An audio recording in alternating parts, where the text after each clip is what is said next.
തന്നെ പിടിക്കല്ലേ? രണ്ടുപേരും കൂടി ഇങ്ങോട്ട് വിളമ്പിക്കോ. ആ പ്രശ്നം സോൾവ് ആവട്ടെ. ആഹാരം കഴിക്കുന്ന എങ്ങനെയെന്ന് മാമൻ കാണിച്ചു തരാം. ഇങ്ങനെ വയറ് നിറച്ച് ആഹാരം കഴിക്കാനുള്ള യോഗം ഉണ്ടാവണേ. ആക്രാന്തം കാണിക്കാതെ. ഇത് ആരും എടുത്തോണ്ട് പോകുന്നില്ല.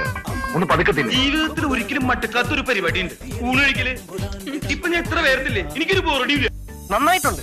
ഇവിടെ ഈ വെജിറ്റേറിയൻ ഫുഡ് മാത്രമേ കിട്ടുകയുള്ളൂ. Chicken 65, tandoori 25, mutton 85. ഇതൊക്കെ കഴിച്ചാണ് ഞാൻ എന്റെ ബോഡി മെയിൻറ്റെയിൻ ചെയ്യുന്നത്. കാടയുണ്ടോ? കാട ഇറച്ചി ഇല്ല സാർ. കൊക്കുണ്ടോ? കൊക്കിറച്ചി. നീ നമ്മുടെ മോനെ കൊണ്ട് അകത്ത് പോയിക്കോ. ഇല്ലെങ്കിൽ ചിക്കനാണെന്ന് പറഞ്ഞ് നമ്മുടെ ചെക്കൻ അവൻ തിന്നും. ഞാനും അങ്ങനൊന്നും കഴിക്കാറില്ല. പിന്നെ കഴിക്കുമ്പോ കഴിച്ചോണ്ടേ. അത് കഴിപ്പ് കണ്ടപ്പോഴേ മനസ്സിലായി. ഒരു നേരത്തെ ആഹാരം ഇവന് നീ കൊടുക്കണമെന്ന് എന്നോട് പറഞ്ഞപ്പോ പ്രതീക്ഷിച്ചില്ല.